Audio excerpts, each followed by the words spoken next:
Okropona dama odi afemu afri dwada brada ukuada ya wada ne eye fiada na twede ampo nyankopon no e de atwa bedu sabe na ose fatase de nase ema no na unim se October boso ne to so nwotwe ene ne ene big agenda dwumadie yi nkoma ye ba bedie fa men's gold ho men's gold obi se saa omoda so ho men's gold e de krata ba bonten e hye eye nipa ye won adwadifo a omusika ka o mo nchen e bose efiri eye bronya bosome December num ekwa akwakusi eye dwumbusome num ewo mfimpinu ne aduonu emienu mu no omba befrase etua wono ka ebisi odaye ebisi lumbanyom yate abre ebisi susu se ebi ana afidie ampa ana apia mensensi form won na pamfo wono mu etua sika na mpa ebi nyantowase na ye di hu nkomo ebisa men's gold mpanifo se kwa be na mo faso mo tua nya bia ese o manya sika na nipa do se mpempo ena omode omo eka medi ena na say ampofoje we a big agenda e wadon TV so yetwa omra ne mfa nkompo na hihye so ma.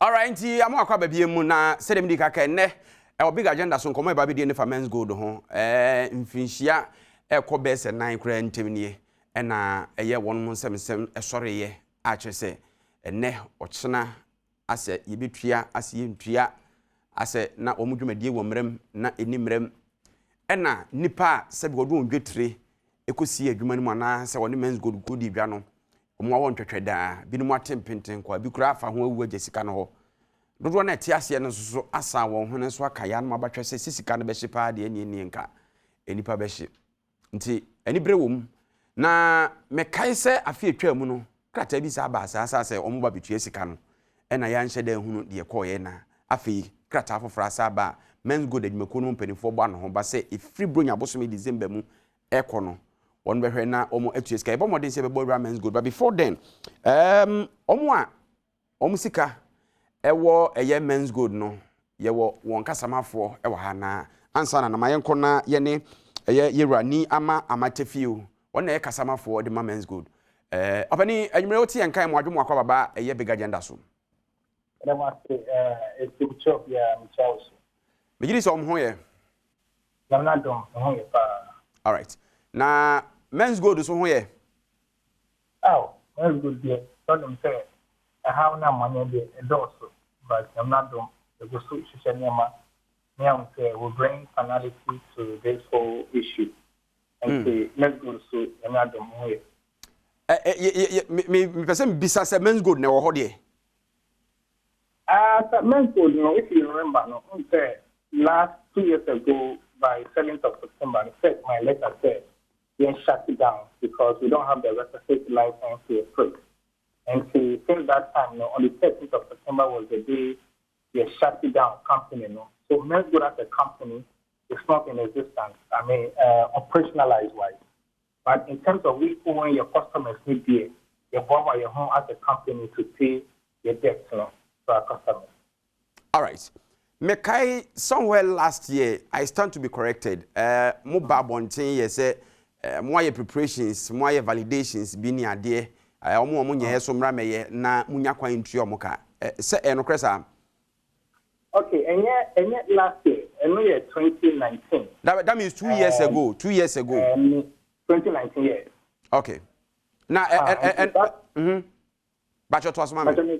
Okay, so that 2019 press release, which I issued on the 19th of December, it was after the validation exercise was done. So after the validation exercise, we came out to say that based on the documents we've received so far and we scrutinizing all the documents, you start making payments to all customers that we are owing. And we were going to use a mechanism, which we call the reverse mechanism. Okay, I say in that press statement, he said, Obia Obe Olisabra men's gold. Prior before the shut of the company, we'll pay them first. So we have something we call last in first pay. So if you over September, just a 1 year. There's more mobile train na mobile. Me bana yes, more mobile train na mobile ketri omoka. Exactly. Okay. So yeah, that's how the press release stated. And we put a category there. We are starting from 10% all the way to 100%. So we started by 27th of December was the first time 2019. Just started payment, in that same press release, I'm sure you get a copy. They can say in point 6 that we are committed or endeavor to settle this issue within 36 months. That's it. Maybe from 2019, say 36 months or 3 years. Oh, so we have 2019, 2020, 2021, and 2022. By 2022, the press release that we issued in 2019, we must be able to settle all debt owed customers. That's what we said in that statement. So, yes, I see, as a matter of fact, the number of people yet try, endorse them. And only question, and I can maybe say, and also, baby, saying, I think it's less than everything we paid from now up to now. I'm sure it's less than 400. More customers now, more do more can only say. Oh, your customers in there, I'm going to endorse. Best say. The reason why it makes me vote the number is don't forget that we are in court. The state is in court with us. And according to the state, the state said we've defrauded over 16,000 customers. What I say, so we are against that number. So I can't put the number out now because if it's out, it's like I'm prejudicing the court. Oh, okay. But pay information, they say more than 10,000.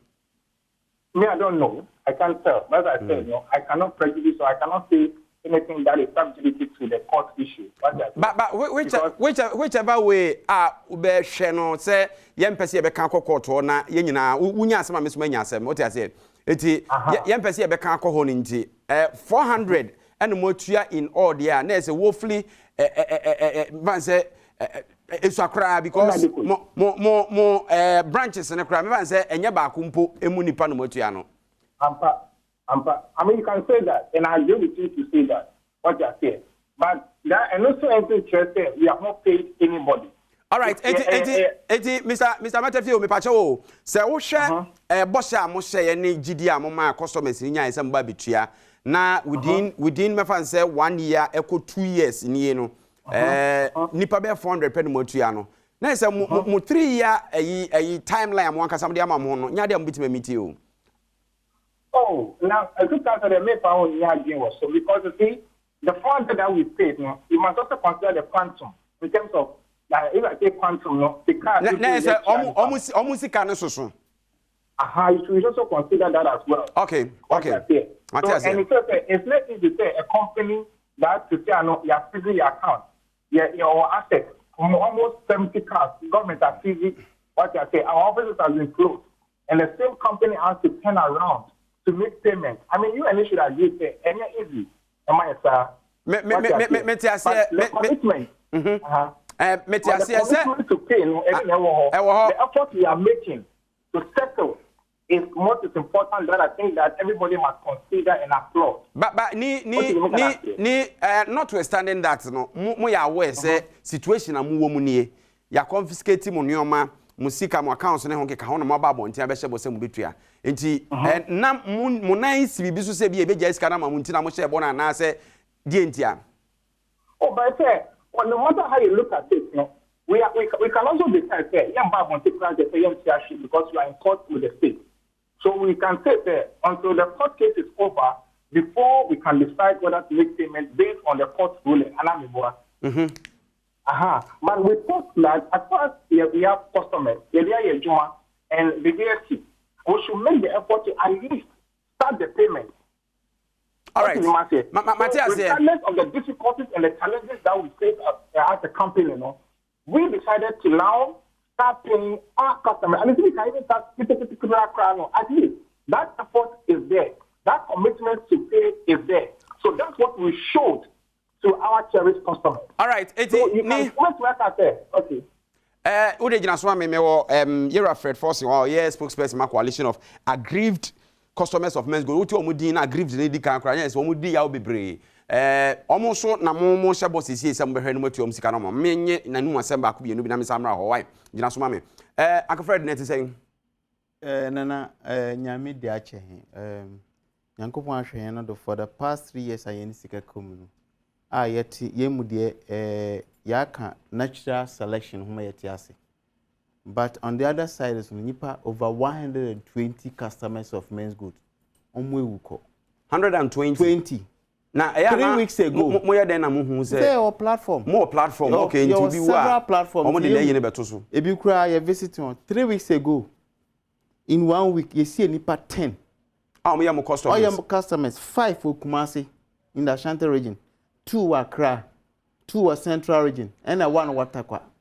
Just last week Sunday ye leader back embra ye call nam one fee no ochi ye no ono kra no releasing the car ema na ye de ko visit nkofo no police station adade ye in 1 week wo Madina nia niama ni men's good omo kasa no. First of all, you better what I say there. I don't know where to begin from. By now, say our country be a them statement by now the first the national security should do is to pick up Nam1 and Niama. So that's the first thing they should do. I didn't see now. One, I am the pa you freeze your bank account and say ampa. You freeze your asset and say ampa. Currently there's a charge called money laundering. Our model to Nam1 tiso. And him fan our more for 8 years as he can for. And you doubt to be an answer. Doubt. Smelly baby fish. I'll come to the doubt issue. Technically, you are bankless. And I'm a boy. And him fan our 5 years as he can. But there's a charge of money laundering. Maybe I don't understand money laundering. Inti, we see kana wutiano what the fa bank netiana because court then start to a japadier so. Or don't start to bank account so. It means you can't do payment. Na me boy. Me oh yeah, me tell you. I will say why a payment of 400 from where did you make that payment? Niama also into the other questions be just I'm raising the issue. I would raise it. First of all, na ya je ho anu ye. Nia ya can say you hu omo letter and letter no cry 2 letters no mu issue ye. The same letter word for word. Ba ko na mo na sign ye.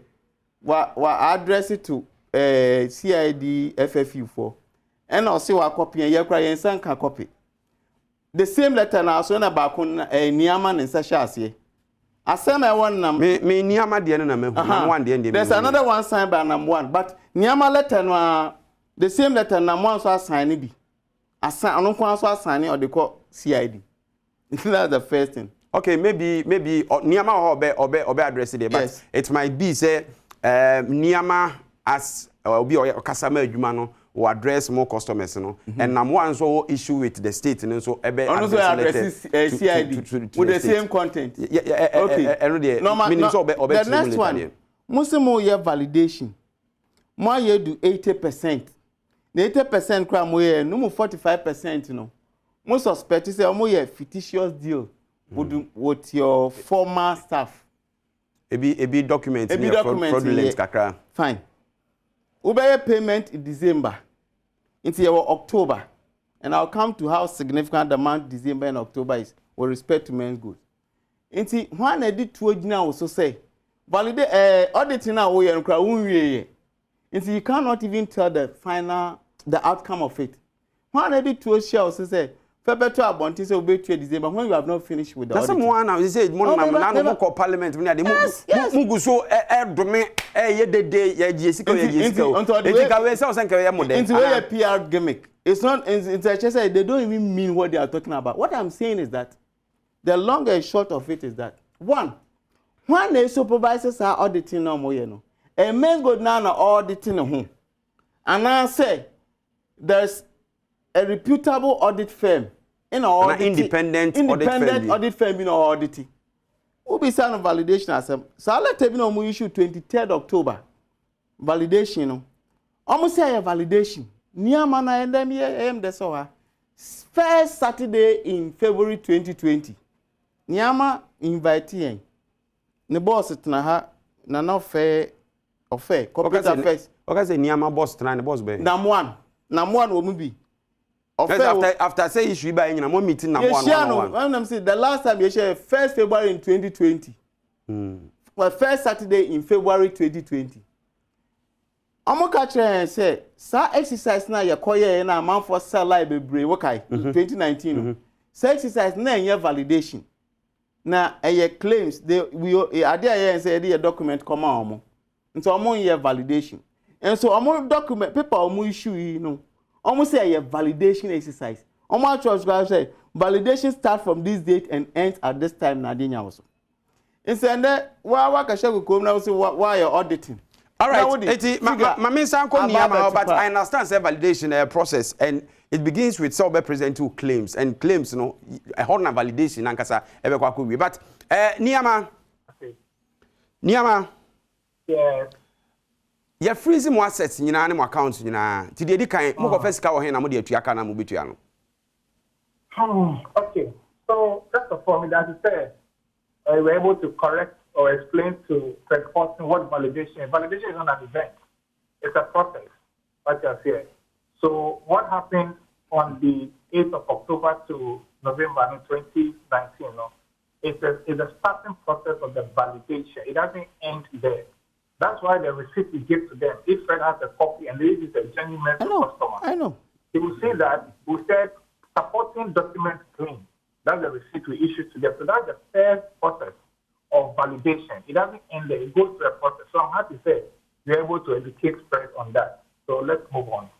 Secondly, Fred has raised some few issues. And as I said, we don't have any issue with their customers. If they are our cherished customers, we owe them. What I say. But every time we try to solve a problem, and they begin to raise doubt, and you're possible, and you say, then the same people will go to Parliament, and they say, Parliament, go and tell them I want to pay us. They will go to John Mahama, go and tell Mahama to pay us. You knew that the man account has been frozen. Why do you go to all these people to ask them I want to pay? Sometimes they do want me to here. I know Niama, I know the autism Yakra may be saying, say, Moa Cassa, your freezing accounts, so see in Jam. But they say in India, Moama out and which Bisa say, the accounts are freezed.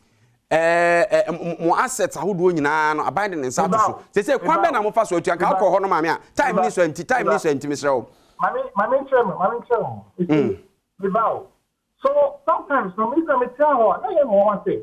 Customers record demonstration. Number one, we need our money.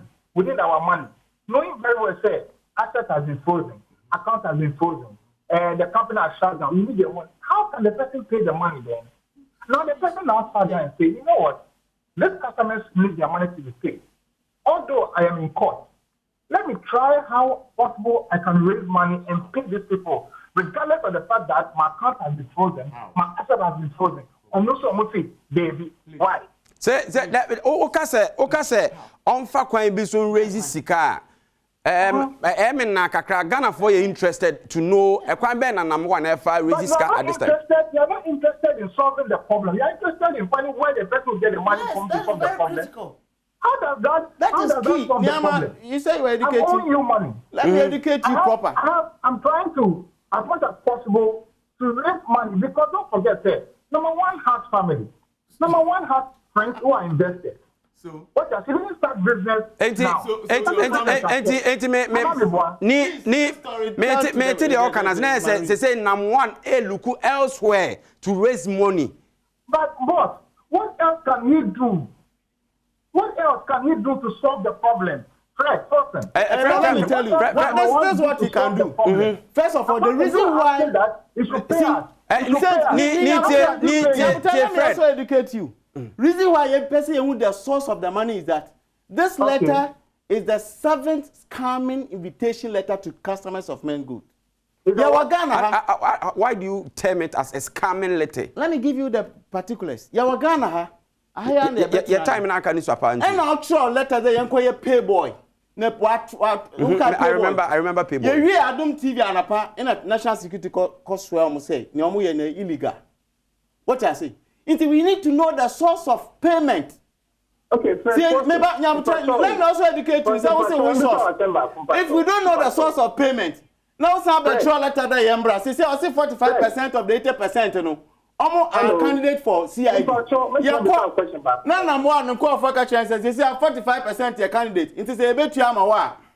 So this percentage was handed to you be of Sika or the Men Good Prado by a month for Sikakim. Or some amount from Scotland, amount for Sikakim. So please, we need to know the source of payment. Your time now, so I think some Monday more about you. You're saying I don't use because I don't speak for pay boy.